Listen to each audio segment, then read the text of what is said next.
नमस्कार विद्यार्थी मित्रांनो, सर्वप्रथम स्पर्धा परीक्षा राज्यशास्त्री या युट्यूब चॅनलमध्ये आपलं सर्वांचं स्वागत आहे। आज आपण विद्यार्थी दशेमधील जबाबदारी हा घटक घेणार आहोत, जो स्पर्धा परीक्षेसाठी, आपल्या रेग्युलर अभ्यासासाठी आणि इतर कुठल्याही क्षेत्रामध्ये आपल्याला जर प्रवेश करावायचा असेल, जीवनात यशाचं शिखर गाठायचं असेल तर त्यासाठी महत्त्वाचा आहे। विद्यार्थी दशेमध्ये आपल्याकडे भरपूर वेळ असतो, त्या वेळेचा सदुपयोग व्हावा याच्यासाठी आपल्याकडून प्रयत्न केले जावेत। त्याचबरोबर आपल्या जे काही जबाबदाऱ्या आहेत त्या तर आपल्याला माहीत पाहिजेच, त्याचबरोबर घरातील, समाजामध्ये कुठल्याही ठिकाणी आपल्याला आपल्या जबाबदारीचं भान असलं पाहिजे। याबाबतचा हा घटक तुमच्यासाठी महत्त्वाचा असणार आहे। अशाच स्पर्धा परीक्षाबाबतच्या अभ्यासाच्या संदर्भात, वेगवेगळ्या टिप्सच्या संदर्भात माहिती जर आपल्याला हवी असेल तर हे चॅनल सबस्क्राईब करून घ्या, आलेलं बेल आयकॉन प्रेस करा। सर्व विद्यार्थी मित्रांना हे व्हिडिओ शेअर केले की नवनवीन गोष्टी तुम्हाला या ठिकाणी घेऊन येता येते आणि कमेंटच्या माध्यमातून तुम्ही जर तुमच्या फीडबॅकची नोंद केली तर मला ती प्रेरणा मिळते।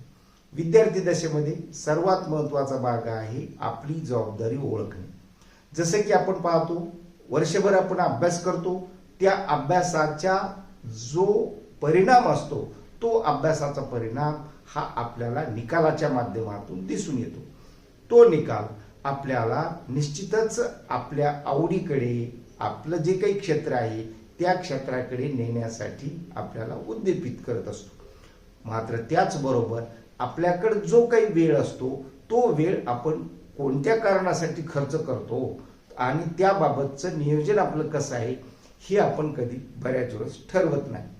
आणि हे ठरवण्यासाठी घरातील किंवा मग आपण ज्या ज्या ठिकाणी आहोत, या ठिकाणी 2-3 मुद्दे आपण दिलेले आहेत की आपली अभ्यासातील जबाबदारी, घरातील जबाबदारी किंवा आपल्या आवडीच्या क्षेत्रामधील जी काही जबाबदारी आहे ती जबाबदारी आपण निश्चित करायची।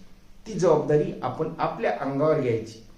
एखादं काम आपण जबाबदारीने करून दाखवायचं, त्या कामाचा निकाल द्यायचा आणि निकाल आल्याच्या नंतर मग आपलं जे काही जज करणारे आजूबाजूचे लोक असतात ते आपोआपच आपल्याला त्या क्षेत्राकडे आवड या विद्यार्थ्यासाठी, या मुलासाठी किंवा याच्याकडे आहे असं गृहीत धरतात, त्या क्षेत्राकडे जाण्यासाठी आपल्याला प्रेरित करत असतात।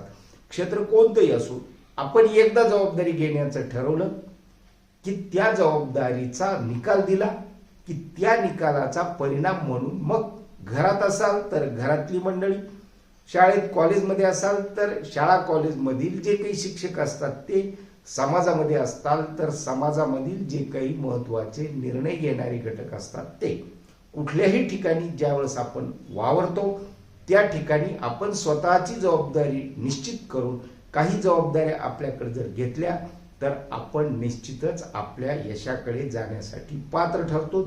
आजच्या या व्हिडिओचा एवढा संदेश पुरे आहे आणि आपणही आजपासून जबाबदारी घेण्याचं शिकूया असा संदेश देऊन आपण आपला संदेश थांबवू।